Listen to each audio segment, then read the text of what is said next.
Tiap kali kita lihat cermin, bawaannya pasti pengen ngaca. Ngecek rambut, wajah, dan semuanya. Tapi pas lagi ngaca, pernah nggak kalian malah kepikiran, kenapa ya kok kita mirip sama teman kita yang satu ini? Tapi nyatanya bukan kita aja yang punya kembaran di bumi. Ada kucing rumah yang mirip sama macan di hutan, buah apel yang mirip sama buah pir, sampai sayur brokoli yang mirip sama kembang kol. Kemiripan ini tentu bikin kita bertanya-tanya.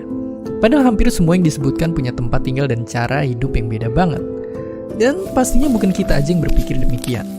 Banyak pemikir yang juga ikut tertantang untuk mencari tahu jawabannya. Semua tentu bisa dijelaskan kalau kita mau ngelihat jauh-jauh lagi ke belakang. Sekarang, ayo siapkan tas karena kita akan berpetualang. Lihat bagaimana semua makhluk dapat hidup, berkembang biak, dan hingga akhirnya terurai kembali di alam.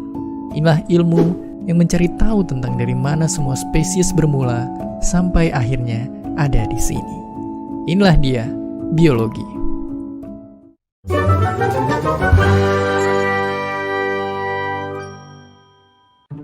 Kalau dibayangin, biologi itu kayak ensiklopedianya kehidupan, yang nyatetin dan ngelompokin semua yang bernyawa. Karena emang ilmu biologi adalah ilmu yang ngebahas segala sesuatu tentang makhluk hidup. Dan dari sana kita bisa tahu banyak banget informasi tentang mereka. Berjilid-jilid informasi yang membahas lengkap tentang makhluk hidup.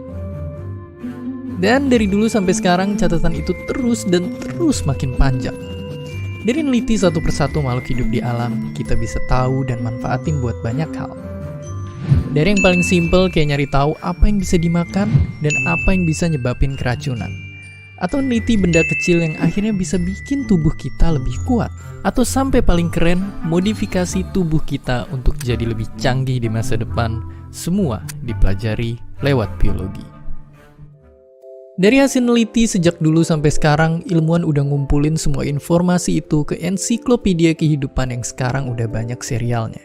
Karena biologi itu emang luas banget, dan cabang ilmunya juga ada banyak. Sekarang, ayo kita bedah satu-satu, kita mulai dari gambaran percabangan biologi itu sendiri. Pertama, ada anatomi. Kita di sini belajar tentang bagian-bagian dari tubuh kita dan makhluk hidup lainnya.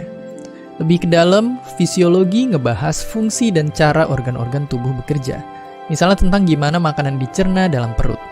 Dan kalau kita zoom in lagi, ada makhluk hidup berukuran sangat kecil yang ikut hidup di dalam tubuh kita. Itulah mikrobiologi. Di dalam situlah biologi seluler kemudian neliti seluk-beluk sel sampai nantinya biologi molekuler ngebahas sifat dan interaksi molekul-molekul makhluk hidup. Dan gak cuma itu, begitu udah ngeliat sampai sini kita bakal ketemu sama dasarnya, genetika.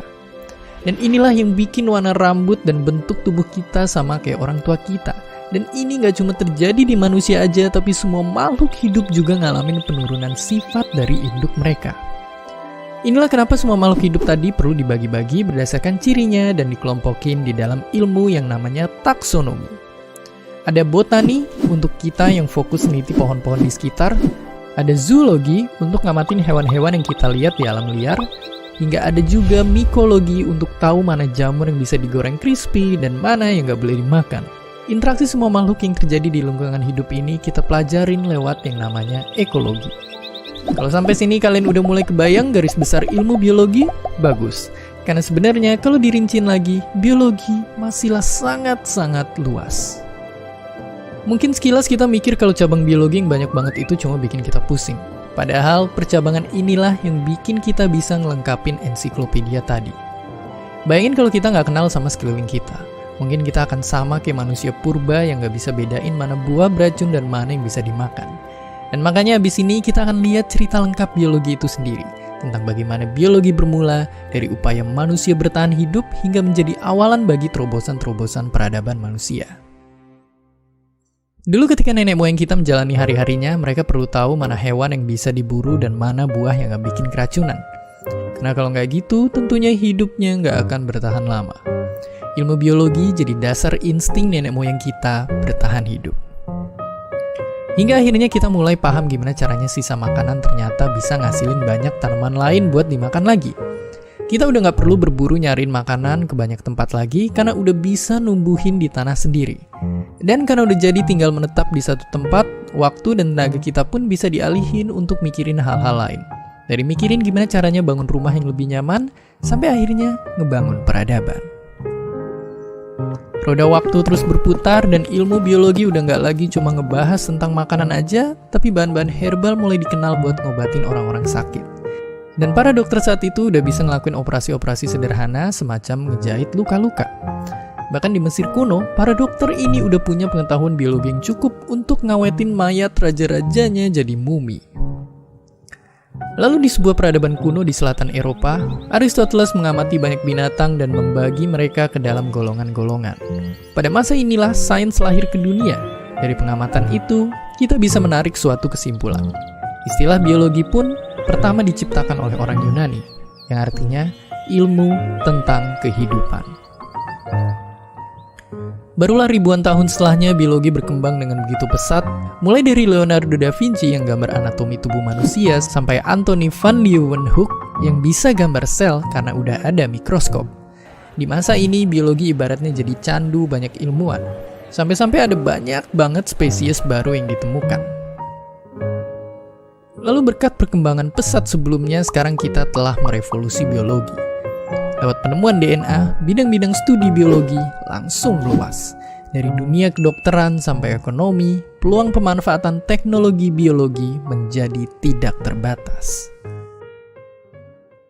Karena udah tahu biologi nggak melulu soal menghafal, kita nggak perlu takut lagi belajar pelajaran satu ini, yaitu dengan berusaha memahami konsep dasarnya terlebih dahulu. Cari tahu akarnya, gunanya buat apa, dan dari sana kita bisa jauh memahaminya. Sebenarnya dasar semua ilmu biologi hanya dua, evolusi dan genetika. Mempelajari cabang ilmu lainnya akan lebih mudah kalau dua itu udah kita pahamin konsepnya. Selanjutnya kita juga bisa menyederhanakan konsep menjadi peta pikiran atau mind map. Kita bakalan bisa lebih ngerti dan bisa lihat keterkaitan antar materi. Pemahaman konsep kita akan jadi lebih menyeluruh dan itu bakal ngebantu kita banget. Seperti namanya, belajar biologi artinya belajar memahami kehidupan. Melihat banyaknya ancaman terhadap kehidupan kita di masa sekarang, biologi akan selalu menjadi ilmu yang penting untuk dipelajari. Dan selalu ingat bahwa semua ilmu yang selama ini kita pelajari terhubung satu sama lain. Seperti yang dibilang ilmuwan ini, bahwa kita semua pun terhubung. Terhubung ke seluruh alam semesta secara atomik, ke bumi yang kita pijak secara kimiawi, dan ke satu sama lain secara biologis. Dan itulah dia biologi, ilmu tentang kehidupan. Sebuah ilmu untuk menghadapi dunia yang kini dihadang berbagai penyakit yang semakin rumit yang muncul akibat perkembangan teknologi. Kita menghadapi bakteri dan virus yang terus beradaptasi dan berevolusi. Itulah kenapa setelah ini kita akan bertemu dengan sebuah ilmu lainnya. Ilmu yang menjaga kelangsungan hidup kita semua. Kesehatan.